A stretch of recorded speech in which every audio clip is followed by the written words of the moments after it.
బిడ్డలు ఎందుకు పుడుతున్నారు, బిడ్డలు పెరిగి పెద్ద ఏం చేయాలి, ఏ ఉద్దేశంతో దేవుడు మనుషుల్ని పుట్టిస్తున్నాడు అన్నది మనకు అర్థం కావాలి. ఇందులో చాలామందికి ఒక డౌట్ ఉంటుంది. వివాహం అయిన తర్వాత భార్య భర్తల ద్వారా కదా పిల్లలు పుడతారు. పిల్లలకి దేవుడికి ఏంటి సంబంధం? పిల్లలు పుట్టినందుకు ఎందుకు స్తుతులు చెల్లించాలి, ఎందుకు దేవుడికి కృతజ్ఞత చెల్లించాలి అని కొంతమందికి ఏంటో క్రైస్తవులు వింతగా చేస్తారు ఇలాంటి కార్యక్రమాలు అని అనుకుంటారు. పిల్లలు పుట్టినప్పుడు ఇలాంటి కూడిక పెట్టి దేవుడికి ఎందుకు వందనాలు చెబుతారు, స్తోత్రాలు చెబుతారో ఈ రాత్రి మీకు తెలియాలి, వినాలి జాగ్రత్తగా. బిడ్డలను దేవుడిస్తున్నాడు అన్నప్పుడు అది నమ్మేవారి సంఖ్య అనేది చాలా తక్కువ ఉంటుంది. బిడ్డల్ని దేవుడు ఇవ్వటం ఏంటి, మేం కదా కన్నాము అనుకుంటారు. ఇక్కడున్న తల్లుల్లో చాలామందిలో కూడా అదే ఆలోచన ఉండొచ్చు. ఎందుకంటే బిడ్డను కన్నది నేను, మోసింది నేను, నా రక్తం పంచుకొని పుట్టాడు, నా పేగు బంధం కదా, బిడ్డల్ని దేవుడు పుట్టించటం ఏంటి అన్న ఆలోచన ఉంటుంది. ఓ ప్రశ్న అడుగుతాను నేను, ప్రతి తల్లి ప్రతి తండ్రి లేదా బిడ్డలను దేవుడు కాదండి మనుషుల వల్లనే బిడ్డలు పుడుతున్నారు అన్న వాళ్ళందరూ కూడా ఒక సంగతి నేను చెప్తాను, మీరు ఆలోచించాలి. బిడ్డ పుట్టడానికి ఎంతకాలం పడుతుంది, తల్లి గర్భంలో బిడ్డ ఎంతకాలం ఉంటాడు చెప్పండి. తల్లులు జాగ్రత్తగా ఆలోచించండి, చెప్పండి. తల్లి గర్భంలో బిడ్డ ఎంతకాలం ఉంటాడు? 9 నెలలు ఉంటాడు. ఎందుకు ఉంటున్నాడు అని అడుగుతున్నాను. బిడ్డను తల్లే కంటుంది అన్నప్పుడు 3వ నెలను కనమని చెప్పండి, 2వ నెలను కనమని చెప్పండి, 5వ నెలను కనమని చెప్పండి, పోనీ 6, 7, కొంతమంది 8వ నెలలో పుడతారు. వాడు సరిగా ఉండడు, అవయవాలు సరిగా ఉండవు, మీకు తెలుసు. బిడ్డ పుట్టడానికి ఎంతకాలం అట ఎవరు నిర్ణయించారని అడుగుతున్నాను నేను. నువ్వే కంటున్నాను అన్నప్పుడు 2వ నెలల కన్నా ఎందుకు 9 నెలలు అంత ఆయాసపడుతూ మోస్తావు? అంత ఆయాసం ఎందుకు? తల్లికి ఆయాసమా కదా 9 నెలలు మోయడానికి? వెన్నునొప్పి వస్తూ ఉంటుంది, సరిగా తినలేదు, సరిగా పడుకోలేదు, ఆహారం అరగదు. ఇన్ని ఇబ్బందులు ఎందుకు పడుతున్నావు అంటున్నాను నేను. నువ్వే కంటున్నాను అన్నప్పుడు 2వ నెలలు కను అంటున్నాను. కంటదా ఏ తల్లైనా?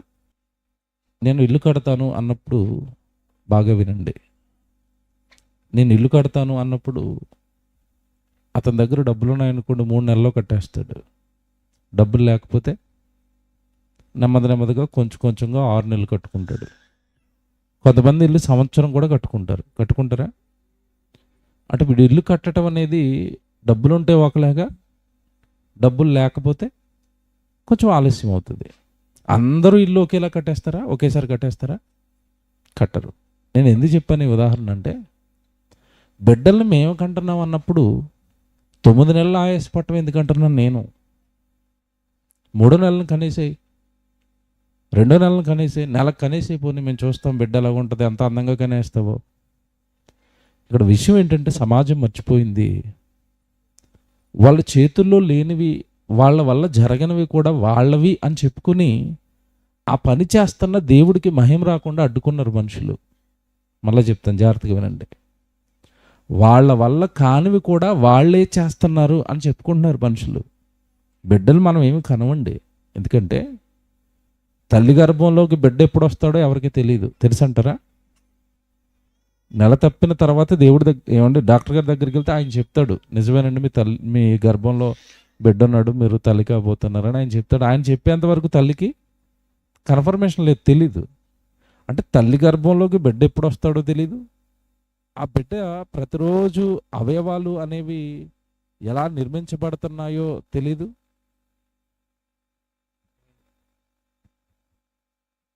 హలో,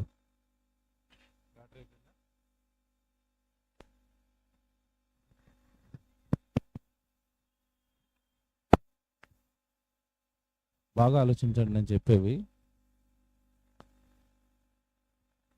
ఇవన్నీ సమాజం ఆలోచించక పిల్లల్ని దేవుడిస్తున్నాడు అన్న సంగతి ఒప్పుకోవడానికి మనసు రావటం లేదు,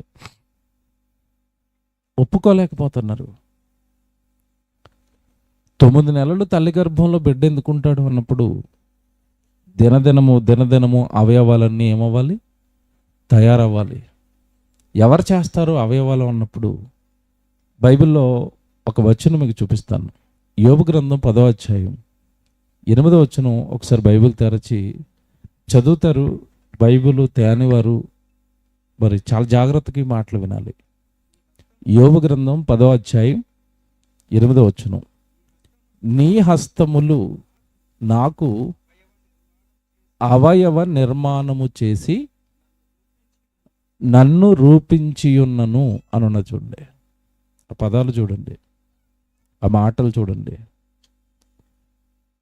నీ హస్తములు అనగా దేవుని హస్తములు మనిషికి అవయవ నిర్మాణం చేస్తాయి. అంటే దేవుని చేతులు, దేవుని హస్తాలు, కనబడని దేవుని హస్తాలే మనిషికి అవయవ నిర్మాణం చేస్తున్నాయి.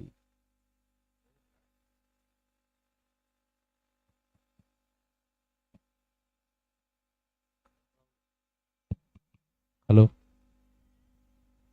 మీరు ఇది బాగా ఆలోచిస్తే కంటికి కనబడని దేవుడు ఆత్మగా ఉన్నాడు. ఆత్మగా అదృశ్యుడిగా ఉన్న దేవుడు భూమి మీద మనుషులకు అవసరమైనవన్నీ సమకూరుస్తున్నాడు. మనం పీల్చుకుంటున్న గాలి అయిందే, మనం త్రాగుతున్న నీళ్ళు అయినవే, మనం నివసిస్తున్న ఈ భూమి అయిందే, పైన ఆకాశము, కురుస్తున్న వర్షాలు, ఇవన్నీ దేవునివే. మనకి వివాహం అనే ఒక వ్యవస్థను ప్రవేశపెట్టింది కూడా దేవుడే. అలా వివాహం ద్వారా ఒకటైన నవదంపతులకి చక్కగా 1 సంవత్సరం తిరగగానే వారి గర్భాన్ని పండించి వారి గర్భంలో పిల్లల్ని ఇస్తున్నది కూడా దేవుడే. అది మీరు ఇందా చదువుకున్న మాట ఏంటది? నీ హస్తములు నాకు అవయవ నిర్మాణం చేశాయి. కీర్తన గ్రంథం 127 కీర్తన 3వ వచనం చూడాలి బైబిల్లో. కీర్తన గ్రంథం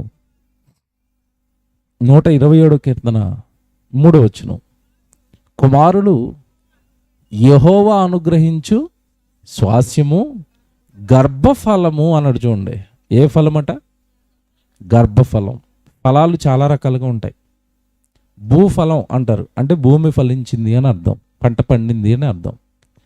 పంట పండించడానికి రైతు ఉంటే చాలు. గర్భం పండాలి అంటే, గర్భఫలం రావాలి అంటే, గర్భఫలము యెహోవా ఇచ్చు బహుమానం. అంటే ఇప్పుడు ఈ కుటుంబానికి ఆ 2 బిడ్డల్ని ఫలంగా ఇచ్చింది ఎవరు చెప్పండి?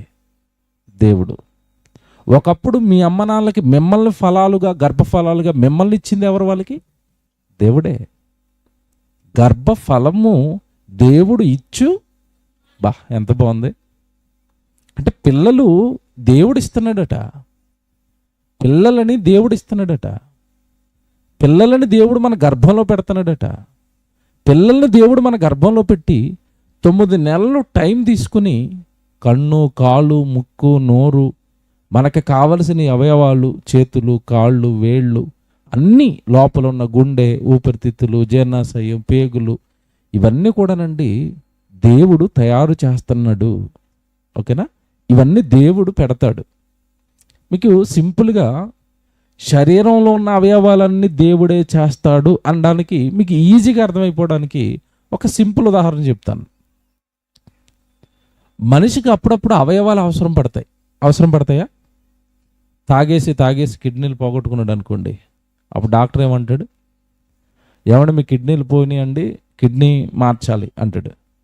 కిడ్నీలు మార్చాలంటే ఇప్పుడు ఎక్కడికి వెళ్ళాలి? మార్కెట్కి వెళ్ళి కిడ్నీ కొనుక్కోండి అంటాడా? కిడ్నీ మార్చాలి అన్నప్పుడు డాక్టర్ పేషెంట్తో ఏం చెప్తాడో మీరు చెప్పండి. మీకు దగ్గరగా ఉన్న వాళ్ళు ఎవరో ఒకరిని అడుగునైనా, వాళ్ళు కనుక వాళ్ళకి 2 కిడ్నీలు ఉంటాయి, ఓ కిడ్నీ నీకు దానం చేస్తే అది పట్టుకొచ్చి నీకు పెడతామంటాడు. అన్నాడు.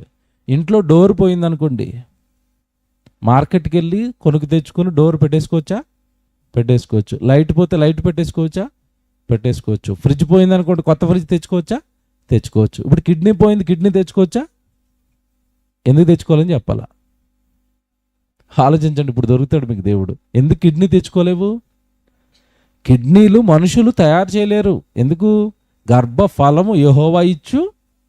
అంటే ఆ గర్భఫలముల్లో కిడ్నీని పెట్టి పంపింది ఎవరు? ఇప్పుడు దేవుడు. నీకు అందుకే మార్కెట్లోకి ఎక్కడికి వెళ్ళినా దొరుకుతాయా? కిడ్నీ, గుండె ఎక్కడైనా షాప్ పెట్టారా? మనిషికి కావలసిన శరీరంలో అవయవాలన్నీ అమ్ముతారు. ఏమంటే షాప్ పెట్టాడా? పెట్టడు. కాలు ఇరిగిపోయింది అనుకోండి, చెప్పండి, ఏమన్నా ఇరిగిపోతే ఏముందండి, మార్కెట్లో చాలా కాళ్ళు ఉన్నాయి అంటారా? కాలు ఇరిగిపోతే ఏ కాలు ఎడతారు చెప్పండి? చెక్క కాలు, ప్లాస్టిక్ కాలు. ఇక జీవితకాలం అంతా అది పెట్టుకోవటం, అది నొక్కేస్తూ ఉంటే ఏడ్చుకుంటూ తిరగటమే. ఒరిజినల్ కాలు ఉన్నట్టుగా ఉండదండి చెక్క కాలు. నువ్వు చెక్క మీద అది పెట్టి బిగించగానే ఎక్కువ దూరం నడిస్తే నొప్పి వచ్చేస్తూ ఉంటుందండి. ఒరిజినల్ కాలే, డూప్లికేట్ కాలే. కిడ్నీలు 2 ఉన్నప్పుడు నువ్వు ఎంత తినేసినా ఎంత తాగేసినా ఏమనిపించదు. కిడ్నీ మార్చిన తర్వాత ఎవరి కిడ్నీయో పట్టుకొచ్చి పెడతారు కదా, ఈ శరీరం అంటది నువ్వెవరైనా అడుగుతుంది ఇది. ఎందుకంటే బయట పార్ట్స్ని త్వరగా యాక్సెప్ట్ చేయదు. ఈ బాడీ ఒప్పుకోవడానికి ఆ కిడ్నీని చాలా రోజులు పడుతుంది. ఈ లోపండి బోల్డ్ అని ఇన్ఫెక్షన్లు, బోల్డ్ అని అనారోగ్య సమస్యలు. ఏమంటే అది ఒకవేళ వేరే వాళ్ళది పట్టుకొచ్చి పెట్టినా సరిగా కొన్నిసార్లు పనిచేస్తుంది, కొన్నిసార్లు సరిగా పనిచేయదు. ఎన్నో రకాల అనారోగ్య సమస్యలు అండి. ఈ మధ్యకాలంలో శాస్త్రవేత్తలు ఇలా ఓవర్ అయిపోయారు. ఏమైపోయారంటే, గుండెపోతే ఏంటండి, మనిషికి గుండెపోయినా పర్వాలేదు, హార్ట్ అటాక్లు వచ్చి చచ్చిపోతున్నారు కదా, గుండెపోతే పర్వాలేదు, మేము గుండెపోతే గుండు మార్చేస్తామని ఒక అతనికి ఆస్ట్రేలియాలో గుండు మార్చారు. ఆస్ట్రేలియా అనుకుంటాను దేశం, మేబీ. ఏం గుండు పెట్టారు అనుకుంటున్నారు? మనిషికి పంది గుండు పెట్టారు. వినుంటారు మీరు వార్త. మనిషికి ఏ గుండు పెట్టారు? పంది గుండు పెట్టారు. పంది గుండు పెడితే వాడు బతికేసాడండి. బతికేస్తే అప్పుడు అందరు చప్పట్లు కొట్టేసారు, అమ్మయ్యా ఇప్పుడు నాకు హార్ట్ అటాక్ వచ్చే అవసరం వచ్చిందంటే, హార్ట్ అటాక్ వచ్చే గుండె ఏర్పడిందంటే, గుండెకి రిపేర్ వచ్చిందంటే గుండెని తీసేసి ఏ గుండు పెట్టుకోవచ్చు ఇప్పుడు? ఏదో పందులు వెరువుగా తిరుగుతూ ఉంటాయి కదా, ఎక్కడ పడితే అక్కడ పందులే. ఓ పందిని చంపేయచ్చు, గుండు పెట్టుకోవచ్చు అనుకున్నారు. అందరు చప్పట్లు కొట్టేశారండి. నాకు తెలిసి 4 రోజులేమో బతికాడండి. 5వ రోజు చచ్చిపోయాడు ఆ పంది గుడ్డు పెట్టినవాడు. ఇది మీకు ఎందుకు చెప్పానంటే, దేవుడు చేసిన గుండె, దేవుడు చేసిన కిడ్నీలు, దేవుడు చేసిన చేతులు, దేవుడు చేసిన కళ్ళు, దేవుడు చేసిన కాళ్ళు, ఇందులో మనం ఏది పోగొట్టుకున్నా బయట ఎక్కడ ఎందుకు దొరకదంటే, మీరు ఇందాక బైబిల్లో చదువుకున్న మాట, నీ హస్తములు నాకు అవయవ నిర్మాణం చేసాయి. అంటే దేవుడు చేతులతో తన పిల్లలైన మనుషులకు అవయవాలు తయారు చేస్తాడు తల్లి గర్భంలో. అది భూమి మీద మనుషులు ఎవరు చేయలేరు. ఎక్కడ దొరకవు అవయవాలు పోగొట్టుకుంటే. అందుకే దేవుడు బైబిల్లో చెప్పాడు, మీ దేహములు దేవుని వలన మీకు అనుగ్రహింపబడినవి అంటాడు. దేహాన్నట దేవుడు అనుగ్రహించాడట, దేహాన్ని దేవుడిచ్చాడట. మీరు లోకంలోనండి మనుషులు దేవుడి వలన ఈ దేహం వచ్చిందన్న నిజం తెలియక, దేవుడు తల్లి గర్భంలో ఈ దేహాన్ని కట్టాడన్న సత్యం తెలియక, ఈ దేహాన్ని ఎలా వాడాలో తెలియటం లేదు. ఈ దేహాన్ని ఎలా వాడాలని దేవుడు ఇచ్చాడో తెలియటం లేదు. ఈ దేహం యొక్క పరమార్థం ఎరగకున్నారు. గుట్కాలు తినేవాళ్ళు, కైనీలు తినేవాళ్ళు, మందు తాగేవాళ్ళు, బండ్ల మీద రేసింగ్లు చేసి కాళ్ళు చేతులు విరగొట్టుకునే వాళ్ళు ఈరోజు దేహాన్ని పాడు చేసేసుకుంటున్నారు. విపరీతమైన జంక్ ఫుడ్లు తిని రోగాలు తెచ్చుకునే వాళ్ళు, క్యాన్సర్లు తెచ్చుకునే వాళ్ళు, రకరకాల మనుషులు. అంటే దేవుడు కట్టని పవిత్రమైన దేహాలని పాడు చేసుకుంటున్నారు. ఒకప్పుడండి చావు అనేసరికి ఒక 60 ఏళ్ళు 70 ఏళ్ల మనుషులకి చావులు వచ్చేవి. ఇప్పుడు మీరు చూడండి, చావులు ఎవరికి వస్తున్నాయి? చావులు చెప్పండి. చిన్న వాళ్ళకి, యవనస్తులు చచ్చిపోతున్నారు, చిన్నపిల్లలు చచ్చిపోతున్నారు. దారుణంగా రోగాల బారిన పడి, వ్యసనాల బారిన పడి మనుషులు ఎందుకు చచ్చిపోతున్నారు అంటే, అసలు తెలియాల్సిన పరమార్థం ఏంటంటే, ఈ దేహం చాలా విలువైంది. ఈ దేహాన్ని నిర్మించింది ఎవరు? దేవుడు. మాట్లాడుతాను, నా వైపు చూడాలి అందరూ. ఇక్కడ కూర్చున్న మీలో ఎవరికైనా సొంత ఇల్లుందా? హైదరాబాద్లో ఇల్లుందా? ఓన్ ఇల్లుందా? ఉందా? ఉన్నవాళ్ళు చేయొద్దండి. తల్లి ఆవిడకి ఉంది, సిస్టర్ గారికి ఓన్ హౌస్ ఉంది. ఓకే, మీరు కట్టుకున్నారమ్మా అది? ఇప్పుడు ఆ ఇల్లు ఆవిడదేనా? ఆవిడ కట్టుకుందంటే ఆ ఇల్లు ఎవరిది? ఆవిడదే. ఒకసారి వాళ్ళ ఇంటికి వెళ్ళి ఇల్లు అంతా చూడండి, చాలా బాగుంటుంది. బాగున్న తర్వాత నాకు ఇచ్చేస్తావా అని అడగండి. ఆ ఇంటి గేటు కూడా ముట్టుకునేది ఆవిడ, కబ్జా చేస్తావేమో భయం. ఎందుకంటే హైదరాబాద్లో అసలు కబ్జాలు భయం కదా. ఇక్కడ ఓరకంటి చుట్టూ తిరుగుతున్నాడు, ఎవరైనా రౌడీని తీసుకొచ్చి రాత్రి ఇల్లు కబ్జా చేస్తారు, భయం. ఆవిడ కష్టపడి కట్టుకునే ఇల్లు ఎవరికి ఇవ్వదండి. ఇస్తుందా? ఇస్తారా చెప్పండి. మీరు కట్టుకుంటే మీరు ఇస్తారా? పోనీ ఆవిడే కాదు, మీరు ఇస్తారా? ఎవరు ఇవ్వరండి. ఎందుకు? ఆ ఇంటి నిర్మాణం వెనకాల వాళ్ళు కొన్ని సంవత్సరాల కష్టం ఉంటుంది, అవును కాదు చెప్పండి. వాళ్ళు కొన్ని సంవత్సరాలు కష్టపడి చెమటోడ్చి పని చేసుకుని తన రక్తం అంతా చెమటగా మార్చి దాన్ని డబ్బుగా మార్చి ఆ డబ్బు తెచ్చి ఏం కట్టుకుంటారు? ఇల్లు కట్టుకుంటారు. ఆ ఇంటి వెనకాల వాళ్ళ కష్టం ఉంటుంది, వాళ్ళ శ్రమ ఉంటుంది, వాళ్ళ పని ఉంటుంది. జాగ్రత్తగా వినాలి. ఇంటిని ఇమ్మన్నా ఎవరు, ఇంటిని పాడు చేసినా ఊరుకోరు, అవును కదా చెప్పండి. మీరు పక్కింటి వాళ్ళు అప్పుడప్పుడు ఇల్లు కట్టుకుంటారండి. ఇక్కడ నాకు తెలిసి ఈ పక్క వాళ్ళు ఇల్లు కట్టుకుంటున్నారు అనుకోండి. ఇల్లు కట్టుకునేటప్పుడు ఆ సిమెంట్ అంతా వచ్చి ఇంటి మీద పడిపోతూ ఉంటుంది. అప్పుడు ఆ ఇంటోళ్ళకి ఈ ఇంటోళ్ళకి గొడవ జరుగుతుంది. చెప్పండి, మా ఇల్లు పాడు చేసేస్తున్నారు అంటారా? అనరు, ఇల్లు అంటారు. ఎందుకు? కష్టపడి కట్టుకున్నాం కనుక ఇల్లు పాడైపోతుంటే మనకేమొస్తుంది? బాధ. మా ఇల్లు పాడైపోతుందండి, సిమెంట్ వేసేస్తున్నారండి, ఏమంటే వాళ్ళు నీళ్ళు వచ్చి మా మీద పడిపోతున్నాయండి, లేదంటే ఏమైనా ట్రాక్టర్లు అవి మా గోడకి రాసుకుంటూ వెళ్ళిపోతున్నాయండి, మా మెట్లు కూలిపోతున్నాయండి. రకరకాల బాధలు కదండి ఇంటి మీద. ఇళ్ళు పాడైపోతే ఎవరు ఊరుకుంటారా? ఊరుకోరా? ఊరుకోరు కదా. ఇప్పుడు మీరు బైబిల్ తీస్తారా? కొరింథీయులకు రాసిన పత్రిక తీయాలి. మీరు జాగ్రత్తగా వినాలి. ఇప్పుడు నేను ఇంటి గురించి మీకు ఎందుకు చెప్పానో, ఇల్లు పాడైపోతుంది అంటే మనుషులందరూ బాధపడతారు అని మీరు చెప్పిన మాట నిజమైనప్పుడు, దేవుడు బైబిల్లో మాట రాస్తున్నాడండి ఇంటి గురించి. ఎవరింటి గురించి రాస్తున్నాడో మీకు ఒక మాట చూపిస్తాను. కొరింథీయులకు రాసిన పత్రిక 3వ అధ్యాయం 16వ వచనం చూడండి. కొరింథీయులకు రాసిన మొదటి పత్రిక 3వ అధ్యాయం 16వ వచనం. జాగ్రత్తగా వినండి. కొరింథీయులకు రాసిన మొదటి పత్రిక 3వ అధ్యాయం 16వ వచనం.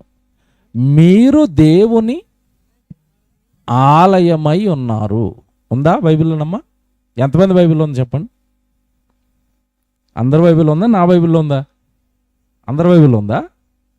అందరి బైబిల్లో ఏమని ఉందమ్మా? మీరు దేవుని, మీరు అనగానే మనుషులు, ఈ దేహాలు దేవునికి ఏటటం ఇప్పుడు ఆలయం. అంటే ఆలయము అంటే అర్థం ఏంటి చెప్పండి? ఆలయం అంటే గుడి. మనం ఉంటే ఇల్లు, దేవుడు ఉంటే గుడి, ఆలయం. అంతేనా?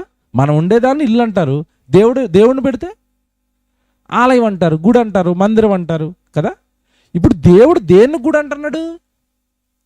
దేని గుడి అన్నాడమ్మా? మనము మీరు దేవుని ఆలయమై ఉన్నారని అనుందా? ఉంది. అంటే ఇప్పుడు దేవుని ఆలయం, దేవుడు కట్టుకున్న ఆలయం ఏది చెప్పండి? ఇప్పుడు చెప్పండి. మన దేహమే. దీన్ని ఎవరు కట్టారని చెప్పాను ఇందాక? దేవుడు కట్టాడు. దేవుడు కట్టుకున్నది దేవుని ఆలయం. మనం కట్టేది, మనం ఒకవేళ దేవుడు కట్టేశాం ఇందులో ఉండని, ఉంటాడా ఉండడో చెప్పాలా? కొంచెం డౌట్గా ఉంటారు. అదేంటంటే పాస్టర్ గారు మరి గుళ్ళు కట్టి అందులో దేవుడు ఉన్నాడని చెప్తున్నారు కదా. బాగా ఆలోచించాలి, బాగా ఆలోచించాలి. ఇది ఆలోచించకే మన భక్తి జీవితాలు బాగోలేదు. ఇది ఆలోచించకే మనం దేవుడి కోసం ఎలా బ్రతకాలో తెలియలేదు. ఇది మనం ఆలోచించకే దేవుడు పూర్తిగా అర్థం చేసుకోలేకపోయాం. ఇంకా చెప్పనా, ఈ విషయం పూర్తిగా మనకు తెలియకపోవడం వల్లనే చాలామంది ఆలయాల పేరుతో మనల్ని మోసం చేశారు. మళ్ళా చదువుతారా వచ్చును? మీ బైబిల్లో ఏముందో మీరే చదవండి. మళ్ళా చదవండి, గట్టుకోసారా మాట. మీరు చూసిన మాటే 16వ వచనం మళ్ళీ చదవండి. మీరు దేవుని ఆలయం అంటే మీరు దేవునికి ఏమవుతారు? ఆలయం. కానీ ఈరోజు సోకాళ్ళు మనుషులు దేవుని ఆలయం అంటే మీరని చెప్తున్నారా? మేము కట్టే మా దగ్గరికి రండి అంటారా? మీరు చెప్పండి అమ్మా. నేను తప్పు మాట్లాడటం లేదు, మీ బైబిల్ అడుగుతున్నాను. మీరు దేవుని ఆలయం అని బైబిల్లో ఉంటే మేము ఆలయం కట్టేమంటున్నారేంటి? మేము ఆలయం కట్టేమన్నారేటి, మేము మందిరం కట్టేమన్నారేటి అంటే బైబిలులో ఉన్నవి మనకు తెలియకుండా దాచారు. బైబిలులో ఉన్నవి మనకు చెప్పలేదు. మందిరం అంటే, ఆలయం అంటే మనుషులండి, కట్టడాలు కాదు. ఎలా చెప్తారండి మీరు అంటారా? నేను చెప్పను. బైబిల్ చెప్తే నేను చెప్తాను మీకు, అంతే. బైబిల్ చెప్పకూడదు నేను, లేదా బైబిల్లో లేనిది ఎవరు చెప్పినా అది మనం నమ్మకూడదు. మళ్ళీ చెప్తున్నాను, బైబిల్లో లేనివి నేను చెప్పకూడదు. బైబిల్లో లేనివి ఎవరైనా చెప్పినా మీరు నమ్మకూడదు. ఇప్పుడు మీరు దేవుని ఆలయం అని బైబిల్లో ఉందా? ఇప్పుడు ఎవరైనా వచ్చి లేదండి మెదక్కండి అన్నారు అనుకోండి, అంతేనా? మనం ఎక్కువగా ఈ జుట్లు కత్తిరించుకోవడానికి, గుండెలు వేయించుకోవడానికి ఎక్కడికి వెళ్తాం చెప్పండి? చెప్పాలి, మీరు మాట్లాడాలి. ఎక్కడికి వెళ్తాం? మెదక్కి ఎందుకు వెళ్తున్నాం? మీరు వెళ్తున్నారు కానీ మీకు తెలియదు ఎందుకు వెళ్ళారు. మీరు చెప్పండి, మరి సౌండ్ చేయండి, మీరు ఎందుకు వెళ్తున్నారు చెప్పండి. మెదక్ గుళ్ళో దేవుడు ఉంటాడా? మన ఇంటి పక్కన ఇక టోనీ గారికి చర్చ్ ఉంది, అందులో ఉంటాడా? ఉండడా? ఎప్పుడు ఉంటాడు? ఆదివారం వీళ్ళ ఆరాధనకి వెళ్తే అక్కడ ఉంటాడు. 2-3 ఎక్కడ కూడుకుంటే అక్కడ నేను ఉంటాను. గదిలో ఉంటాడా? ఇప్పుడు మదిలో ఉంటాడు చెప్పండి. ఇప్పుడు మదిలో ఉంటాడు. ఆ మదిలో ఉన్న వాళ్ళందరూ చోట కూడుకుంటే అక్కడ ఉంటాడు. ఇప్పుడు మెదక్లో కూడుకుంటే మెదక్లో ఉంటాడు, చందానగర్లో కూడుకుంటే చందానగర్లో ఉంటాడు. ఇప్పుడు ఇక్కడ దేవుడు ఉన్నాడా లేదు చెప్పండి? ఉన్నాడు. మరి మెదక్ ఎందుకు వెళ్ళారు? ఇప్పుడు మీరు ఇక్కడ ప్రార్థన పెట్టుకుంటే ఇక్కడ దేవుడు ఉంటాడు కదా, మెదక్ ఎందుకు వెళ్తాం మనం? ఇక్కడ తెలంగాణలో ఉన్న మనం అందరం మెదక్కి వెళ్తామండి. ఆంధ్రాలో ఉన్న వాళ్ళకి ఆలో పుణ్యక్షేత్రం ఉంది, వాళ్ళకి తెలుసు మీకు, విజయవాడ దగ్గర వాళ్ళకి గుణదలు ఉంది. వాళ్ళు గుండె వేయాలంటే అక్కడ ఎక్కుతారు, మనం గుండె వేయాలంటే ఇక్కడ ఎక్కుతున్నాం. నాకు అర్థం అవ్వలేదు. మీరే దేవుని ఆలయం అన్నప్పుడు మనం అక్కడెక్కడ ఎందుకు తిరుగుతున్నాం? కొంచెం ఏదో కొత్తగా ఉందండి పాస్టర్ గారు, ఎప్పుడు ఏ పాస్టర్ గారు చెప్పనే చెప్తున్నారు అనుకుంటున్నారు కదా. నేను కొత్తవి చెప్పట్లేదండి. బైబిల్లో ఉన్నవి మనం పట్టించుకోనివి చెప్తున్నాను. ఒకవేళ ఎవరైనా స్థలంలో దేవుడు ఉంటాడు, స్థలం ఆలయం అంటే బైబిల్ ఏం చెప్పిందో చెప్పనా? మీరు ఇక్కడ చేయి పెట్టండి. మీరు ఇక్కడ కొరింథీ పత్రిక దగ్గర ఇలా చేయి పెట్టుకోవాలి. బైబిల్లో పాత నిబంధనకి వెళ్దాం. ఇర్మియా గ్రంథం 7వ అధ్యాయం 4వ వచనం బైబిల్లో చూస్తారు ఒకసారి. ఇర్మియా గ్రంథం 7వ అధ్యాయం 4వ వచనం చూడండి. అమ్మ బైబిల్ చూడాలి. మేము వచ్చిందే బైబిల్ నేర్పడానికి. ఎందుకంటే మాది గుడి కాదు, బైబిల్ నేర్పించే బైబిల్ కళాశాల మాది. బైబిల్ కాలేజ్ ప్రిన్సిపల్ని నేను. బైబిల్ కాలేజ్ మాది. మేము బైబిల్ నేర్పిస్తాం, బైబిల్ నేర్పించడానికే వెళతాం. నేను చాలా బిజీగా తిరుగుతాను, బైబిల్ నేర్పించడానికే తిరుగుతాను. బైబిల్ నేర్చుకోవాలి మీరంతా, లేదంటే బయట ఉన్న వాళ్ళు ఏది చెప్పినా నిజమేమో అని అనుకుంటాం. కాదు, బైబిల్లో ఉన్నవి నిజాలు, బైబిల్లో ఉన్నవి మీరు నమ్మాలి, బైబిల్లో ఉన్నవి మీరు విశ్వసించాలి, బైబిల్లో ఉన్న వాక్య ప్రకారం మీరు చెయ్యాలి. మీకు ఇష్టం వచ్చినవి చేయకూడదు, ఎవరో చెప్పారని అవి చేయకూడదు. బైబిల్లో దేవుడు ఏది చెప్తే అది చెయ్యాలి. బైబిల్లో ఉన్నవి మనం చెయ్యాలంటే ముందు బైబిల్లో ఏముందో మనకి తెలియాలి. ఓకేనా? ఇప్పుడు ఇర్మియా గ్రంథం 7వ అధ్యాయం 4వ వచనం చదవండి. అక్కడ ఏమనుందో ఏంటండి? అందరూ అనండి ఒకసారి. ఈ స్థలము యెహోవా. ఏ స్థలం ఇంతకీ? మెదక్ పెట్టుకుందాం. అక్కడ ఈ స్థలం అన్న దగ్గర ఏం రాసుకుంటారు? మెదక్ దేవుని ఆలయము. ఇంకో నెక్స్ట్ రెండో చదవండి. అక్కడ నెక్స్ట్ అక్కడ చదవండి. ఈ స్థలము. ఇప్పుడు అక్కడ ఇంకో పేరు పెట్టుకుందామా ఆ స్థలానికి? ఎందుకు కూడా చెప్పాను కదా మీకు, ఏది పెట్టుకుందాం?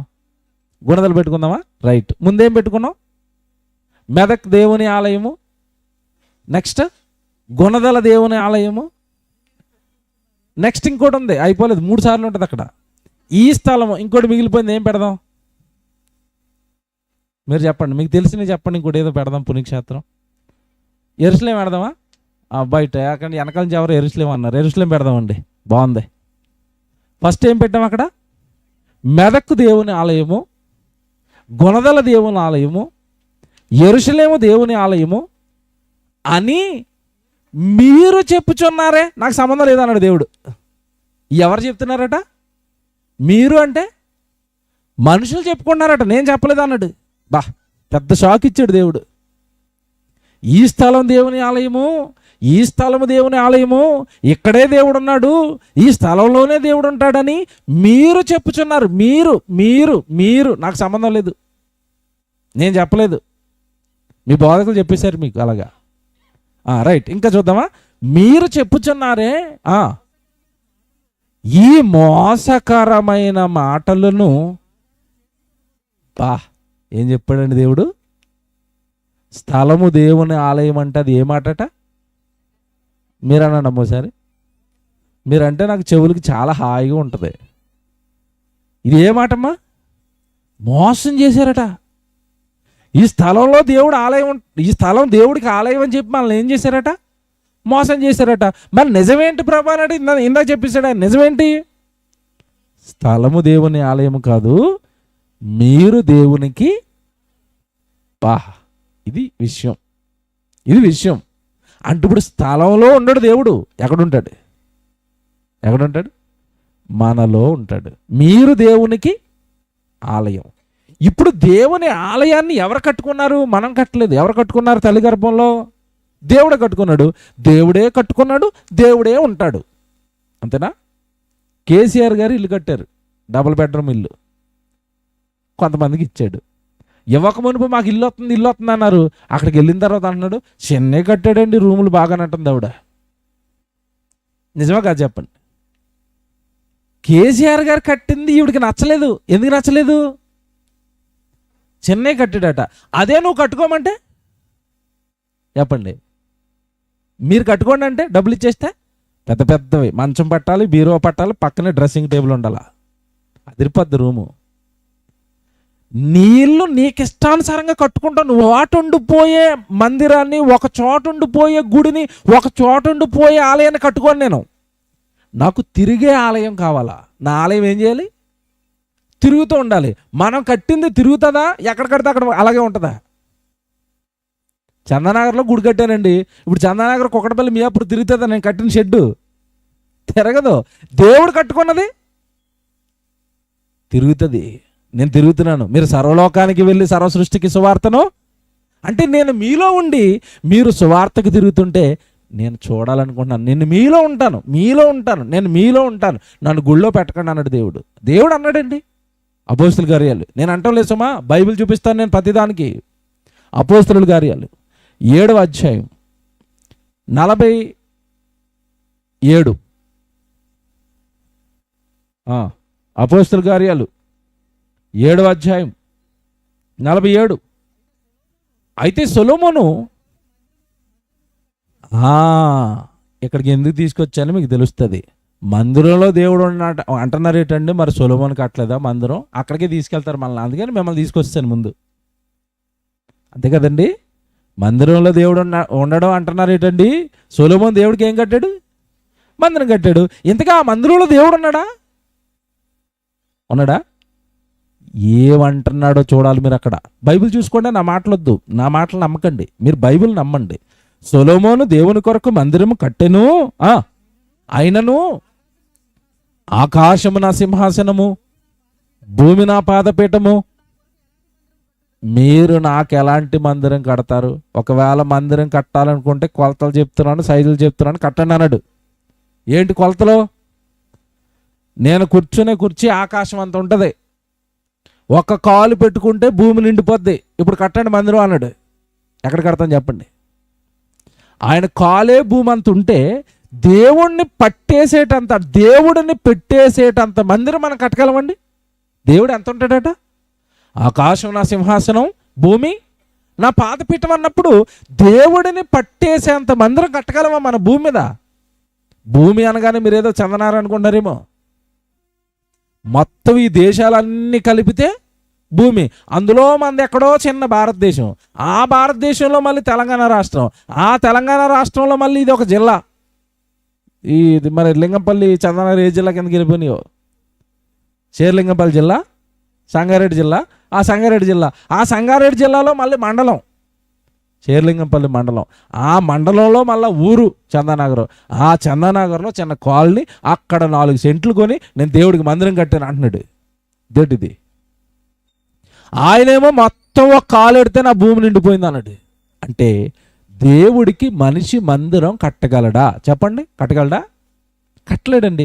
మనుషులు కట్టలేరు.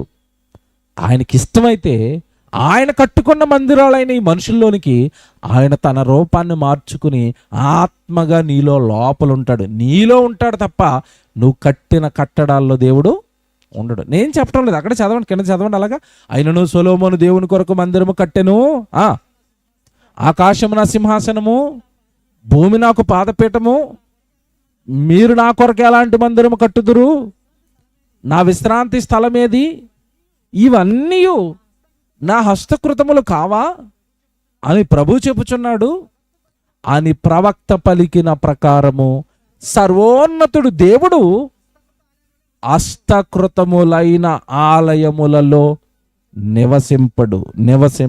దేవుడు ఎక్కడ నివసించడట? ఆ చివరి పదాలు పట్టుకోలమ్మా. దేవుడు ఎక్కడ ఉన్నాడట? హస్తకృతములైన ఆలయములలో దేవుడు మనుషులు చేతులతో కట్టిన షెడ్డుల్లో కానీ బిల్డింగుల్లో కానీ మందిరాలలో నేను ఉండను అన్నాడా? నేనంటున్నానా? బైబిల్లో దేవుడు అన్నాడా? నా మీద ఇక్కడ నేరమే, పాస్టర్ గారు ఏదో అనేసారండి అని. నేను ఉండను. ఎక్కడుండను? హస్తకృతములైన ఆలయములలో నేను నివసింపను. నన్ను పట్టుకెళ్ళి పెట్టకండి. మరి ఎక్కడుంటారండి మీరు ఎక్కడుంటారు ప్రభా? మీరు ఎక్కడుంటారు ప్రభు అంటే, నేను ఉండడానికి భూమి మీద నేనే మందిరాలు కట్టుకుంటాను. పిల్లలకి ఏవో పేర్లు పెట్టారట. పిల్లల పేరు చెప్పండి. ఓ పేరు, పిల్లల పేరు, ఏ పిల్లల పేరండి? ఓ పేరు చెప్పండి. తల్లిదండ్రులు ఉన్నారు ఇక్కడ. పూర్ణిమాట. ఇంకో పేరు వరుణ్. పూర్ణిమ, వరుణ్, ఈ రెండు దేహాలు ఎవరు కట్టారు? దేవుడు కట్టాడు. ఎవరు ఉండడానికి కట్టారు? దేవుడు ఉండడానికి. దేవుడు ఉండాల్సిన పూర్ణిమ, దేవుడు ఉండాల్సిన ఇంకో పేరు వరుణ్. వాళ్ళల్లో దేవుడు ఉండడానికి కట్టుకున్నాడు. అవి దేవుడు ఉండడానికి కట్టిన ఆ దేవాలయంలో చిన్నప్పటి నుంచి మనం ఏం పెడతామంటే, ఒరే నువ్వు పెద్ద అయిన తర్వాత పోలీస్ అయిపోవాలరా, నువ్వు పెద్ద అయిన తర్వాత లాయర్ అయిపోవాలరా, పెద్ద అయిపోయిన తర్వాత డాక్టర్ని అయిపోవాలరా, ఈ చెప్పారు తప్ప ఒరే నువ్వు పెద్దవాడు అయ్యే కొలది నీలోకి దేవుడు చేయాలరా చెప్తామండి. అంటే దేవుడి ఆలయాలను ఎవరు పాడు చేస్తున్నారు చెప్పండి? ఇప్పుడు ఎవరు పాడు చేస్తున్నారు? మనమే పాడు చేసాం. పిల్లలకి దేవుడు ఉండడానికి నిన్ను కట్టుకున్నాడు రా. నువ్వు అబద్ధాలు ఆడకూడదు, నువ్వు దొంగతనాలు చేయకూడదు, నువ్వు నేరాలు చేయకూడదు, నువ్వు వ్యభిచారం చేయకూడదు, నువ్వు పాపాలు చేయకూడదు. ఎందుకంటే నీ దేహం పరిశుద్ధంగా ఉండాలి. నీ దేహంలో ఎవరు ఉండడానికి కట్టాడు? దేవుడు ఉండడానికి కట్టాడు. మిమ్మల్ని ప్రశ్న అడుగుతాను. ఇందాక మీరు చదువుకున్న కొరింథీ పత్రిక వచ్చేయండి. ఇప్పుడు 3వ అధ్యాయానికి, కొరింథీ పత్రిక 3వ అధ్యాయానికి వచ్చేయండి. కొరింథీలకు రాసిన మొదటి పత్రిక 3వ అధ్యాయం 16 చదవండి. మీరు దేవుని ఆలయమై ఉన్నారని. ఎవరట? దేవుని ఆత్మ. దేవుని ఆత్మ మీలో నివసించుచున్నాడని మీకు తెలీదా? దేవుడు మీలో ఉంటాడని మీకు తెలీదా? దేవుడు మీలో ఉండడానికి మిమ్మల్ని కట్టుకున్నాడన్న సంగతి మీకు తెలీదా? ఏమండి ఇప్పుడు జాగ్రత్తగా వినాలి. దేహాలతో ఇక్కడ కూర్చున్న మనల్ని అందరినీ కూడా, ఈ దేహాలను దేవాలయాలుగా ఒకప్పుడు తల్లి గర్భంలో మనల్ని అందరినీ కట్టింది ఎవరు చెప్పండి? ఇప్పుడు దేవుడే. ఆయన ఉండడానికి కట్టాడు మనల్ని. అవును. ఇప్పుడు ప్రశ్న అడుగుతున్నాను, ఆయన ఉండడానికి కట్టిన ఈ దేవాలయాలలో ఆయన ఉంచారా? ఈరోజు మనుషులు ఆయన ఉంచారా? నువ్వే ఉండు ప్రభు అన్నారా? చెప్పండి, ఉన్నాడా? 6 నెలలు కొత్త, నేను డ్యూటీకి వెళ్తున్నా, నువ్వే జ్ఞాపకం వస్తున్నావమ్మా, నా హృదయం నిండా ఉండిపోయావమ్మా అని రోజుకు డ్యూటీకి వెళ్ళిన తర్వాత 5 సార్లు ఫోన్ చేస్తాడు. హృదయం నిండా ఉంది కొత్త కనుక భార్య, అంతేనా? హృదయం నిండా భార్య ఉంది, హృదయం నిండా భర్త ఉన్నాడు, హృదయం నిండా పిల్లలు ఉంటారు. ఇంకా చెప్పనా, హృదయం నిండా బంగారం ఉంటుంది. ఎప్పుడు 2 కాసులు నక్లెస్ కొనాలి, ఎప్పుడు తాడు చేయించాలి. నిజం చెప్పండి, ఇవన్నీ ఉంటాయి లేదా మన లోపల? హృదయం నిండా బంగారం ఉంటుంది. ఎవరైనా ఇల్లు కట్టుకున్నారనుకోండి, మన హృదయం నిండా ఏమి నిండుకుంటుంది? వాళ్ళు 2 ఫ్లోర్లు వేసాడు, నేను ఎప్పుడు వేస్తానో. తెల్లారు లేస్తే దాన్ని చూసుకోవటం, లోపల పెట్టుకోవడం, చూసుకోవటం, లోపల పెట్టుకోవటం. హృదయం నిండా ఇల్లు ఉంది, హృదయం నిండా బంగారం ఉంది, అంతేనా? ఇవన్నీ హృదయం నిండా ఉంటాయండి. హృదయం నిండా ఇల్లు, హృదయం నిండా బంగారం, హృదయం నిండా కోరికలు, హృదయం నిండా స్థలాలు, హృదయం నిండా పొలాలు. ఇంక యవనస్తులు అనుకోండి, హృదయం నిండా సినిమాలు, హృదయం నిండా యూట్యూబ్, హృదయం నిండా షార్ట్లు, హృదయం నిండా స్త్రీలు, హృదయం నిండా సినిమా పాటలు. ఇన్ని పెట్టుకున్నారండి. అంటే మానవ దేహాలలో ఇవన్నీ నిండుకున్నాయని చెప్తున్నాను నేను. నిజానికి ఆ దేహాలను దేవాలయంగా కట్టింది ఎవరు ఉండడానికంట? మీకు అర్థమైందమ్మా? ఇప్పుడు దేవుడు ఉండడానికి కట్టిన ఈ దేవాలయమైన ఈ మదిలో దేవుడిని మనుషులు ఉండనిచ్చారా, గెంటిచారా? నీకు ఖాళీ లేదు బాబు, నువ్వు ఉండడానికి ఖాళీ లేదు. ఇందుకు ఇల్లు ఎవరిదని అడుగుతున్నాను. ఇల్లు ఎవరిది? ఇప్పుడు ఇంట్లో ఎవరున్నారు? ఇల్లు అయింది, ఆయన లేడు. ఇందాక సిస్టర్ గారిని అడిగాం, మీకు ఇల్లు ఉందా అంటే ఇల్లు మాదేనండి. ఇప్పుడు ఆవిడ ప్రేయర్ అయిపోగానే వాళ్ళ ఇంట్లోకి వెళ్ళిపోద్ది. ఆవిడ ఇల్లు కనుక ఆవిడ వెళ్ళిపోయింది. మీరు రేపు వెళ్ళి ఇల్లు ఖాళీ చేయండి, ఖాళీ చేస్తుంది ఆవిడ? ఎవడరా నన్ను ఖాళీ చేయమనడానికి? ఇల్లు ఎవరిది? మాది. ఇప్పుడు నేను బైబిల్లో దేవుడు ఎక్కడున్నాడో చూపిస్తాను. ఇల్లు మందిరం కట్టిన దేవుణ్ణి మనుషులు ఎక్కడ పెట్టారో మీరు చూస్తారా బైబిల్లో? ప్రకటన గ్రంథం 3వ అధ్యాయం. ఏమంటే బైబిల్ చూసుకోండి, 20వ వచనం. ప్రకటన గ్రంథం 3వ అధ్యాయం 20వ వచనం. ఇదిగో నేను తలుపునొద్ద నిలుచుండి తట్టుచున్నాను. ఎక్కడ ఉండిపోయాడట? తలుపు దగ్గర ఉండిపోయాడంటే తలుపు వేసేశారు. ఇంటికి తలుపు వేసేసి లోపల ఉండిపోయారట. తలుపు దగ్గర ఉండి కొడుతున్నాడట, ఇంటి డోర్ కొడుతున్నాడట. ఎవరు? యేసుప్రభు అండి, చేసిన ఆయనండి, దేవుడండి. ఏ దేవుడైతే ఈ మానవ దేహాలను ఇచ్చాడో ఆయన బయట ఉండిపోయి డోర్ కొడుతున్నాడు. బాబు కొంచెం డోర్ తీరా, నేను లోపలికి వస్తాను. ఎందుకంటే మీరు నన్ను బయటెట్టి డోర్లు వేసేశారు. మరి ఇంతకీ లోపల ఎవరున్నారు అంటే కోరికలు ఉన్నాయి, ఆశలు ఉన్నాయి, ఇల్లులు ఉన్నాయి, పొలాలు ఉన్నాయి, మనుషులు ఉన్నారు. మీరు బాధపడిన డైరెక్ట్గా నిజం చెప్తాను, దెయ్యం కూడా ఉంది. లేదా? దేవుడు ఉండని ప్రతి చోట ఏముంటుంది చెప్పండి నాకు? దెయ్యం ఉందని మీరు ఎలా చెప్తారు? ఎలా చెప్తాను చెప్పనా? ప్రారంభంలో కయ్యను గడికి దెయ్యం పట్టిందా? దెయ్యం పట్టిన కయ్యన వాడు దెయ్యం లోపలికి తెచ్చుకున్నవాడు ఏం చేస్తాడు? మర్డర్ చేస్తాడు. ఈ మధ్యకాలంలో ఒక ఆవిడ వాళ్ళ భర్తను చంపేసి డ్రమ్ములో పెట్టి సిమెంట్ చేసింది. తెలుసా లేదా మీకు? తెలుసు. భర్తని చంపి డ్రమ్ములో పెట్టి సిమెంట్ చేసిందంటే ఆవిడ లోపల ఎవరున్నారు చెప్పండి ఇప్పుడు నాకు? దెయ్యం ఉంది. భలే చెప్పారండి, టక్కుమంది దెయ్యం అని. అంటే మర్డర్లు చేసి ప్రతి వాళ్ళు లోపల ఎవరున్నారు? ఇప్పుడు దెయ్యం ఉంది. మనం ఏమనుకుంటాం దెయ్యం ఎక్కడుందంటే మీరేం చెప్తారు? చీకట్లో రాత్రి చెట్టు మీద ఉంటుంది. చెట్టు మీద కాదు, అది వచ్చి మనుషులు ఒంట్లో కూర్చుంది, నువ్వు ఇంకా చెట్టుని చూస్తున్నావు. ఒకడు చంపుతున్నాడంటే లోపల దెయ్యం వచ్చింది. ఒకడు వ్యభిచారం చేస్తున్నాడంటే లోపలికి ఏమొచ్చేసింది? దెయ్యం వచ్చింది. ఒకడు నాకు పడదని గొడవలాడుతున్నాడంటే ఆ లోపలికి ఏమొచ్చేసింది? దెయ్యం వచ్చింది. దేవుడు ఉంటే ప్రేమ, శాంతి, సమాధానం, అంతేనా? దేవుడు ఉంటే. దెయ్యం ఉంటే గొడవలు, ఆందోళనలు, పగలు, కక్షలు, చంపుకోవడాలు, కొట్టుకోవడాలు, తిట్టుకోవడాలు, దేవుడికి భిన్నంగా వ్యభిచారాలు, దొంగతనాలు, ఈ భయంకరమైన అపవిత్రమైన కార్యక్రమాలన్నీ మనిషి చేస్తున్నాడు అంటే లోపల ఎవరు కూర్చున్నారట? ఇప్పుడు దెయ్యం కూర్చుంది. ఇప్పుడు యేసుప్రభు ఎక్కడుండి డోర్ కొడుతున్నాడు? చదవండి బైబిల్. ప్రకటన గ్రంథం 3వ అధ్యాయం 20వ వచనం. ఇదిగో నేను తలుపునొద్ద నిలుచుండి తట్టుచున్నాను. ఎవడైనను నా స్వరము విని, నా స్వరం అనగానే వాక్యం అండి, ఇక్కడ నా మాటలు విని తలుపు తీసిన ఎడల నేను అతని యొద్దకు వచ్చి అతనితో నేనును, నాతో కూడా అతడును భోజనం చేస్తాం. మేమిద్దరం ఒకటైపోతాం. నేను అతనిలోకి వెళ్ళిపోతాను, అతను నాలోకి వస్తాడు, అతను వాక్యంలోకి వచ్చేస్తాడు, అతను బాప్తీసం తీసుకుంటాడు, అతను బైబిల్ పట్టుకుంటాడు. ఇక పగలు, కక్షలు, వ్యభిచారాలు, దొంగతనాలు అనక దెయ్యాన్ని పోగొట్టుకుని నా మాటల ప్రకారం ప్రేమ, శాంతి, సమాధానంగా జీవిస్తాడు. నేనుంటే ఎవడో మాట్లాడుతాను ఇక్కడ. మీరు ఎవరు బాధపడకుండా నేను చెప్తున్నది రైటో కదా అడగండి. ప్రతి మనిషిని ఇలా వాక్యం చెప్పి ఒక మందిరంగా నిలబెట్టాలి. బోధకుడు, సేవకుడు, మీరే మందిరాలమ్మా, మీరు బాగుండాలి, మీ హృదయాలు బాగుండాలి, మీ ఆలోచనలు బాగుండాలి, మీ మనస్సు బాగుండాలి, మీలోకి దేవుడిని రప్పించుకోవాలి, దేవుడి వాక్యాన్ని మీ హృదయంలో నింపుకొని, మీ మదిలో నింపుకొని మీరు ఒక మందిరంగా మారి మీరు దేవుడి గురించి చెబుతూ అనేక మందిరాలను కట్టాలని చెప్పవలసిన వాడు బోధకుడు. నేను మందిరం కట్టాను, నా దగ్గరికి రండి డబ్బులు ఇవ్వండి అంటున్నాడు. మనమేమో అమాయకులు 10 మంది వరకు మనం డబ్బులు ఇస్తూ ఉంటాం. మోసం అర్థమైందా మీకు? అందుకే ఇందాక ఇర్మీయా 7:4 చదివించాను. ఏంటి?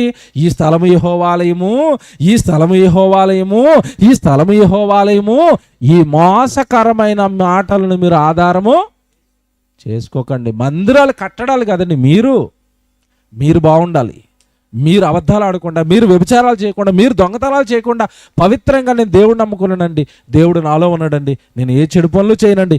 మీరు మందిరంగా మారాలి. మందిరం చుట్టూ మీరు తిరగటం కాదు, మీరే మందిరం అవ్వాలి. మీరే నలుగురిని మందిరాలుగా మార్చాలి. నశించిపోతున్న ఈ ఆత్మలను కాపాడాలి. వ్యభిచారమని, దొంగతనమని, ఏమని భయంకరమైన పాపాలలో వెళ్ళిపోతున్న వారి దగ్గరికి ఇలా చక్కగా మా దగ్గర బైబిల్ నేర్పిస్తామండి. చిన్నపిల్లలు ఇప్పుడు మా దగ్గర నుంచి పిల్లలు వచ్చారు, సండే స్కూల్ పిల్లలు. ఇక్కడ నిలబెట్టిన 4 సండే స్కూల్ పిల్లల్ని నేను ప్రసంగాలు చేసినట్టుగా చేయమంటే వాళ్ళు ప్రసంగాలు చేస్తారు. ఎందుకో తెలుసా? మందిరాలుగా తయారు చేస్తున్నాం మేము పిల్లల్ని, స్త్రీలను, పురుషులను, యవనస్తులను అందరినీ మందిరాలుగా తయారు చేస్తున్నాం. అందరినీ దేవుళ్ళలో నిలబెడుతున్నాం. చందనగర్లో ఒక రీసెర్చ్ సెంటర్ పెడతాం, ఇగో తమ్ముడు నడిపిస్తాడు సెంటర్, అక్కడ వాక్యం నేర్పిస్తాం. అలాగే మియాపూర్లో ఒక సెంటర్ ఉంటుంది, అక్కడ వాక్యం నేర్పిస్తాం. సోమవారం బైబిల్ క్లాస్ ఉంటుంది, మంగళవారం బైబిల్ క్లాస్ ఉంటుంది, బుధవారం బైబిల్ క్లాస్ ఉంటుంది, గురువారం బైబిల్ క్లాస్ ఉంటుంది, శుక్రవారం ఏమో మళ్ళీ స్త్రీల మీటింగ్ ఉంటుంది, శనివారం మాకు లైవ్ వస్తుంది, మళ్ళీ ఆదివారం 2 చోట్ల ఆరాధన ఉంటుంది. మొత్తం వారం అంతా వాక్యం వాక్యం వాక్యం. ప్రతిరోజు ఎవరు ఉద్యోగాలకు వెళ్ళిపోతారండి సాయంత్రం పూట. నేను చెప్పేవన్నీ కూడా సోమవారం, మంగళవారం, బుధవారం ఇవన్నీ కూడా సాయంత్రం 8 గంటలకి ప్రతిరోజు బైబిల్ క్లాస్ పెట్టుకుంటాం. ప్రతిరోజు బైబిల్ అలా కూర్చొని నేర్చుకుంటాం. కారణం, వాక్యము మన హృదయంలోనికి వస్తే, దేవుడి మాటలు మన హృదయంలోనికి వస్తే మన దేహం దేవుడికి మందిరంగా కట్టబడుతుంది. ఎందుకంటే ఆల్రెడీ మన పాపాలతో పాడు చేసాం కదా దీన్ని. తప్పుడు ఆలోచనలతో, తప్పుడు మాటలతో, తప్పుడు లోక సంబంధమైన ఆశలతో నింపుకొని దేవుడిని బయట పెట్టేసి ఈ మందిరాన్ని పాడు చేసుకున్నాం కనుక ఈ మందిరాన్ని మళ్ళా దేవుడి వాక్యంతో మనం ఏం చేయాలి? నిలబెట్టుకోవాలి. ఇప్పుడు మీరు భయపడే వచ్చిన ఒకటి చూపిస్తాను. దెయ్యం ఎక్కడ ఉంటుందని చెప్పండి అమ్మ, దెయ్యం ఎక్కడ ఉంటుంది చెప్పండి. మీ సమాజం లోకం ఏం మాట్లాడుకుంటుంది దెయ్యం గురించి? దెయ్యాలు ఎక్కడ ఉంటాయి? శ్మశానాల్లో ఉంటాయి, చింత చెట్టు మీద ఉంటాయి. నా చిన్నప్పుడు చెప్పేవారండి, చింత చెట్టు ఉందంటే దాని మీద దెయ్యం ఎవరిని వెళ్ళించేవారు కదా రాత్రి. ఆ చింత చెట్టు మీద కొంగ వాళ్ళనే సరే, కొంగ ఏ కలర్లో ఉంటుంది చెప్పండి? తెల్లగా ఉంటుంది. అది ఘోర దెయ్యం అనేవాడు కొంగను చూపించి. చిన్నప్పుడు అన్నీ ఈ కథలు చెప్పారండి, సినిమాలు అన్నీ ఈ కథలు చూపించగానే మనం ఏమనుకున్నామంటే దెయ్యం చీకట్లోనూ, శ్మశానాల్లోనూ, చెట్ల మీద ఉంటుంది అనుకున్నాం. బైబిల్ తీయండి ఇప్పుడు.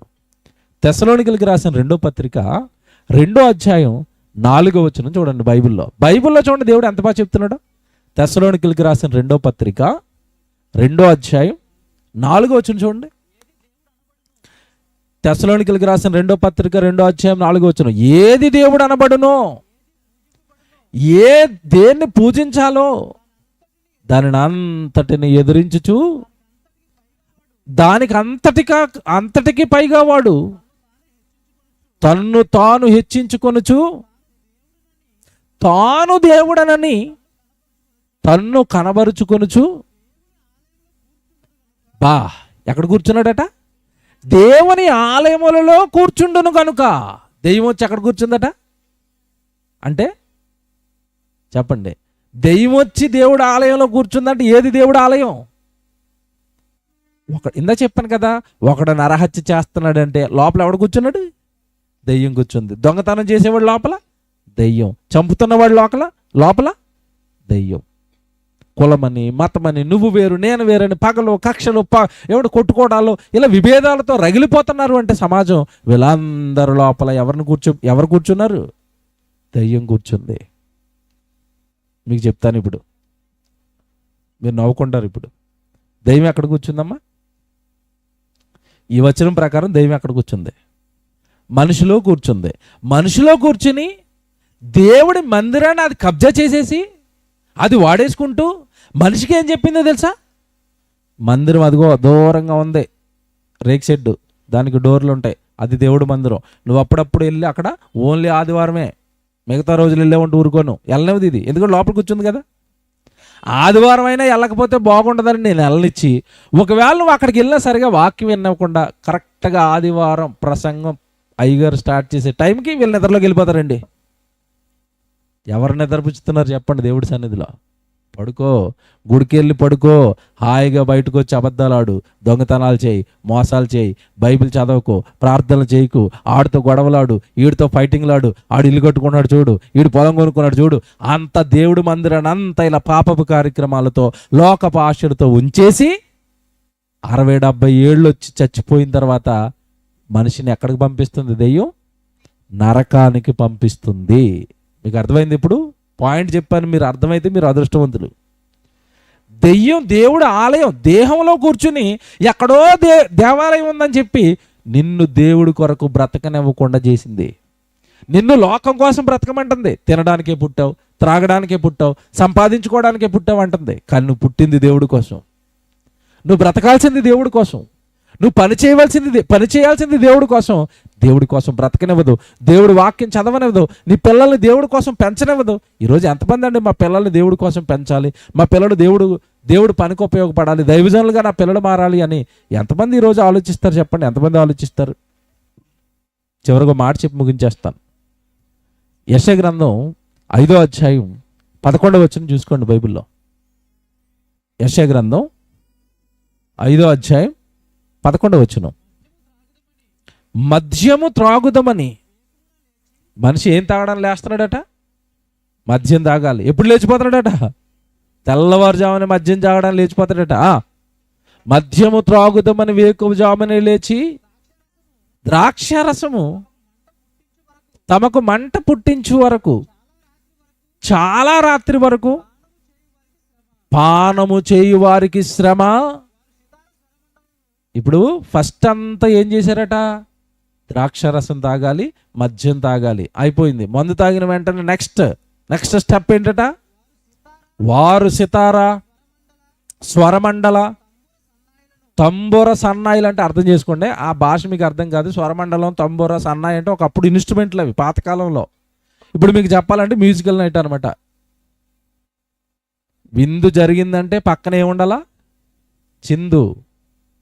ఓ పక్క త్రాగటం, ఓ పక్క ఎగరటం, ఓ పక్క త్రాగటం, ఓ పక్క గంతులేయటం. మనిషి ఉండి నేను త్రాగుతాను, ఎంజాయ్ చేస్తాను, త్రాగటం, గెంతటం, త్రాగటం, గెంతటం. నెక్స్ట్ చూడండి, సితారా, స్వరమండలం, సన్నాయిలను వాయించుదురు, ద్రాక్షారసము త్రాగుచు విందులు చేస్తారు. ఏమంటే ఆగండి, విందులు ఎలా చేస్తున్నారట?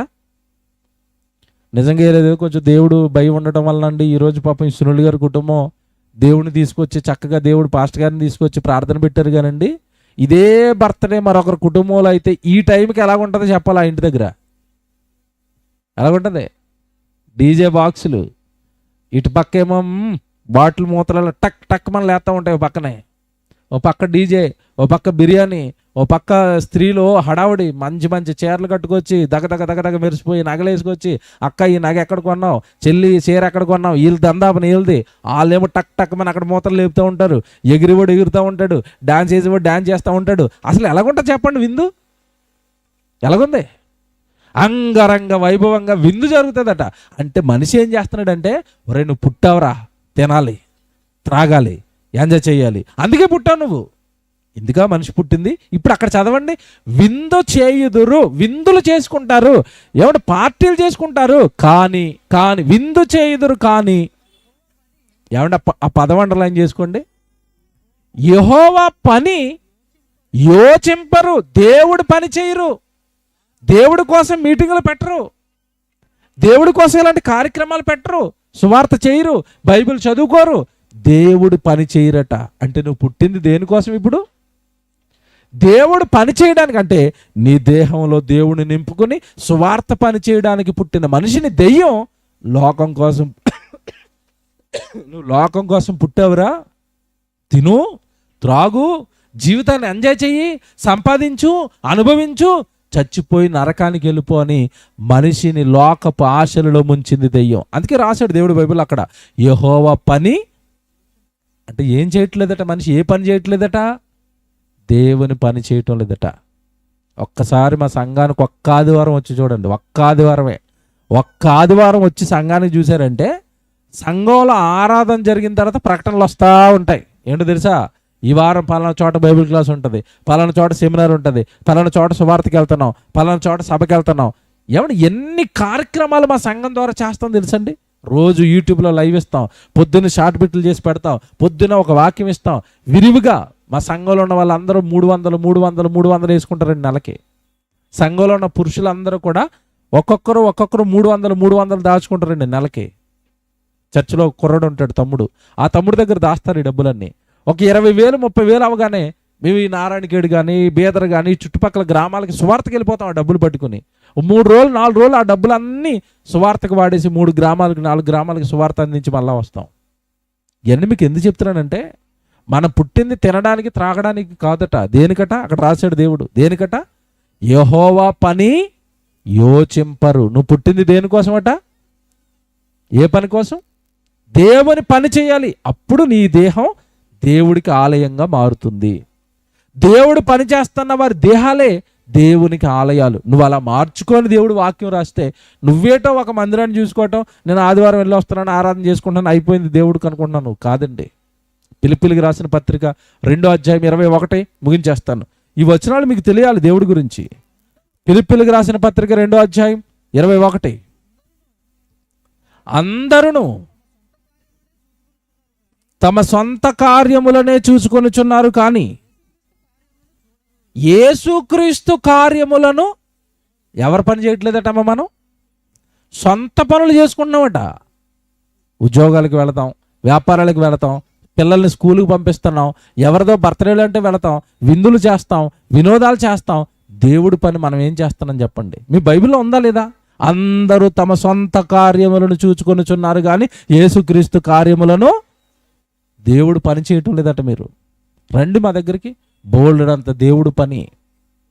ఎన్నో కార్యక్రమాలు దేవుడి కోసం చేస్తూ ఉంటాం. పాటలు రాస్తూ ఉంటాం, పాటలు చేస్తూ ఉంటాం, షార్ట్ ఫిల్మ్ తీస్తూ ఉంటాం, సువార్తలకు వెళుతూ ఉంటాం, సభలు పెట్టిస్తాం, సెమినార్లు పెట్టిస్తాం, ఎన్ని కార్యక్రమాలు, రీసెర్చ్ సెంటర్లు నడిపిస్తూ ఉంటాం. ఈ వారం ఓ చోట, ఈ వారం ఓ చోట, ఈ వారం ఓ చోట, అందరికీ సంఘం ద్వారా ఆయా ప్రాంతాలకు వెళ్ళి బైబిల్ నేర్పిస్తున్నాం. మీకు తెలియాలి ఇవన్నీ. దేవుడి కోసం పుట్టాం మనం, దేవుడి కోసం బ్రతకాలి అంతే తప్ప ఆదివారం గుడికి వెళ్ళొచ్చేస్తున్నాను నేను భక్తుడినే అనుకుంటే ఆ భక్తి మిమ్మల్ని పరలోకానికి చేర్చేంత గొప్ప భక్తి కాదు అది. దేవుడి దగ్గరికి వెళ్తున్నారు సంతోషం, కానీ మీరు పని చేయాలి, దేవుడు పని చేయాలి. అపోస్తలులు 12 మందిని యేసు ప్రభు ఎక్కడి నుంచి పిలిచాడు చెప్పండి? వాళ్ళని ఎక్కడి నుంచి పిలిచాడు? లోక సంబంధమైన పని చేసుకున్నారు, జాలర్లు కదా, వాళ్ళ దగ్గర కూర్చుంటే యేసు ప్రభు వెళ్ళాడు. ఏమని పిలిచాడు? రండి నన్ను వెంబడించండి, చేపలు పట్టుకునే జాలర్లుగా ఉన్న మిమ్మల్ని ఎలా మారుస్తాను అన్నాడు? మనుష్యులను పట్టే జాలర్లుగా మారుస్తాను. మార్చాడు. వాళ్ళందరూ ఏమైపోయారు? సేవకులుగా మారిపోయారు. తర్వాత వాళ్ళు మళ్ళీ సేవకులు తయారు చేశారు, ఫిలిప్పు, స్టెఫను. ఆ తర్వాత సంఘంలో ఉన్న వాళ్ళందరూ కూడా సువార్తకి వెళ్ళిపోయారు. అపోస్తల కార్యాలు 8వ అధ్యాయానికి వెళ్ళేసరికి అలా అంతా సువార్తలకు వెళ్ళిపోయారు. తర్వాత పౌలు గారు పనిచేశారు, ఫిలిప్పి సంఘం పనిచేసింది, ఎఫ్సి సంఘం పనిచేసింది. ఆ తొలి శతాబ్దంలో అపోస్తలులు కట్టిన సంఘాలన్నీ పనిచేసేయండి. అలా పనిచేసే అంత గొప్ప స్థాయికి నిన్ను సంఘం తీసుకుని రావాలి. అది నిజమైన దేవుని సంఘం. నిన్ను దేవుడు పనిలోనికి తీసుకుని రావాలి. నువ్వు ఒక మందిరం అని చెప్పాలి, నిన్ను మందిరంగా తీర్చిదిద్దాలి. కనుక దేవుని పిల్లలకి ఇవన్నీ మీకు అర్థమయ్యాయి అనుకున్నాను. మనం దేవునికి ఏమవుతాం? ఆలయం. ఎప్పుడవుతాం ఆలయంగా? దేవుడి వాక్యం నీకు వచ్చి నువ్వు దేవుడి పనిలో నీ దేహం ఉంటే అప్పుడు అంటాడు నీ దేహం నాకు ఆలయంగా మారింది అని. చివరిగా వచనం చూపిస్తాను. కొరింథీయులకు రాసిన 2వ పత్రిక 6వ అధ్యాయం 18వ వచనం చూడండి.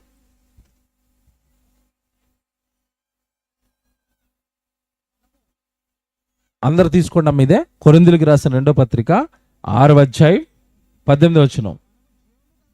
మనము మళ్ళా అదే ఎన్ని చోట్ల చూపిస్తున్నాం చూడండి, మనమే ఆలయం అని. మనము జీవము కలిగిన దేవుని ఆలయమై ఉన్నాము, అందుకు దేవుడు ఎలాగూ సెలవిచ్చుచున్నాడు. అండర్లైన్ చేసుకోండి అమ్మా. నేను వారిలో, దేవుడు ఎక్కడ నివసిస్తాడట?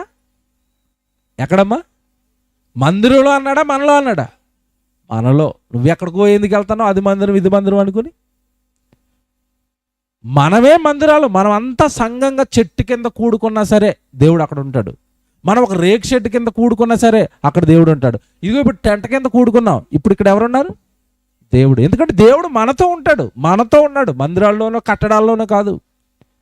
నేను వారిలో నివసించి సంచరింతును, నేను వారికి దేవుడనయ్యుందును, వారు నాకు ప్రజలయ్యుందురు. కావున మీరు వారి మధ్య నుండి బయలువెడలి ప్రత్యేకంగా ఉండండి. మీరు దేవుని ఆలయాలు కనుక ప్రత్యేకంగా ఉండండి. త్రాగుబోతుల జోలికి వెళ్ళకండి, తిరుగుబోతుల జోలికి వెళ్ళకండి. వాళ్ళు దేహాలను అపవిత్రం చేస్తున్నట్టుగా మీరు మీ దేహాలను అపవిత్రం చేయకండి. ఎందుకంటే మీ దేహం నా పవిత్రమైన ఆలయం, నేను మీలో నివసించడానికి దాన్ని కట్టుకున్నాను. మీరు ప్రత్యేకంగా ఉండండి, ప్రత్యేకంగా ఉండండి. మీ జీవన విధానం ప్రత్యేకంగా ఉండాలి, మీ మాటలు ప్రత్యేకంగా ఉండాలి, మీ చూపు ప్రత్యేకంగా ఉండాలి, మీ బ్రతుకు ప్రత్యేకంగా ఉండాలి. అందరూ చేసినవే మీరు చేస్తే మీరు అపవిత్రులైపోతారు. దేవుడు ఆలయాలు ఈ దేహాలు, వాటిని పాడు చేయకండి. ఇందా మీరు చదువుకున్న మాట చివరిలో మళ్ళీ చదువుకోండి. 1 కొరింథీ 3:16 చదువుకున్నారు కదా. మీరు దేవుని ఆలయమై ఉన్నారనియు దేవుని ఆత్మ మీలో నివసించుచున్నాడనియు మీరు ఎరగరా అని వెంటనే అక్కడ ఏమంటాడు తెలుసండి? ఎవడైనాను దేవుని ఆలయమును పాడు చేసిన ఎడలా దేవుడు వాడిని ఏం చేస్తాడట? దేవుని ఆలయాన్ని పాడు చేయటం అంటే ఈ దేహాన్ని గుట్కాలతో, సిగరెట్లతో, త్రాగుబోతులుగా నీకు ఇష్టానుసారంగా ఈ దేహాన్ని పాడు చేస్తానంటే తల్లి గర్భంలో తానుండడానికి ఈ దేహాన్ని కట్టిన నీ తండ్రి నీ దేవుడు నిన్ను తప్పక శిక్షిస్తాడు. నీ ఇష్టానుసారం వాడుకోవడానికి కాదు ఈ దేహం. మీ అమ్మ కట్టింది కాదు, మీ నాన్న కట్టింది కాదు. వాళ్ళ నిమిత్త మాత్రులు మోసారంతే, నిన్ను పెంచుతున్నారంతే. సర్వం సిద్ధం చేసి తల్లి గర్భంలో నిన్ను ఈ భూమి మీదకి పంపించిన నీ తండ్రి ఆ దేహాన్ని పాడు చేసావా ఊరుకొని అన్నాడు. దాన్ని ఎవడైనా పాడు చేస్తే వానిని నేనేం చేస్తాను? పాడు చేస్తాను. కనుక దేవుని మందిరం అంటే ఏంటో ఈ రాత్రి మీకు అర్థమైంది అనుకున్నాను. మనమే జీవం కలిగిన దేవునికి మందిరం. మనలో దేవుడు ఉండేంతగా మన బ్రతుకులు, మన జీవితాలు బాగుండాలి. ఎవడో మాట్లాడతాను, చివరికి ఒక ఉదాహరణ చెప్పి ముగించేస్తాను. మనం ఉండే ఇల్లు ఎలా ఉంచుకుంటాం చెప్పండి? శుభ్రంగా ఉంచుకుంటాం కదండి. అప్పుడప్పుడు హైదరాబాద్లో రెంట్కున్న వాళ్ళు ఇల్లు మారుతూ ఉంటారు. ఇల్లు మారుతున్నప్పుడు ఏం జరుగుతుందో చెప్తాను. పెద్ద కథ జరుగుతుందండి ఇల్లు మారేటప్పుడు. ఏంటంటే ముందెళ్ళి రూమ్ మాట్లాడుకుని వస్తారు, 2 నెలలు రెంట్ అంటారు, రెంట్ కట్టేస్తారు. రెంట్ కట్టి ఏం చేసిన వానరమ్మతో ఏమడుగుతారంటే, ఏమండి ముందు ఎవరో కాపురం చేశారు కదా ఇందులో, శుభ్రంగా కడిగించారా అని అడుగుతారు. ఆవిడేమంటుంది వానరమ్మ?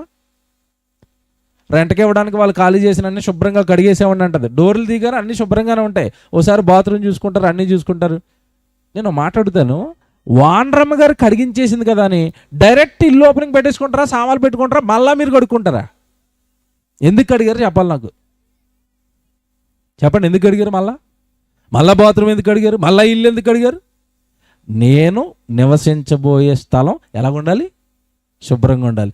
ఇప్పుడు మీరు దేవుని ఆలయం అంటే దేవుడు వచ్చి మీలో ఉండాలంటే మీరు ఎలా ఉండాలి? ఇప్పుడు చెప్పండి.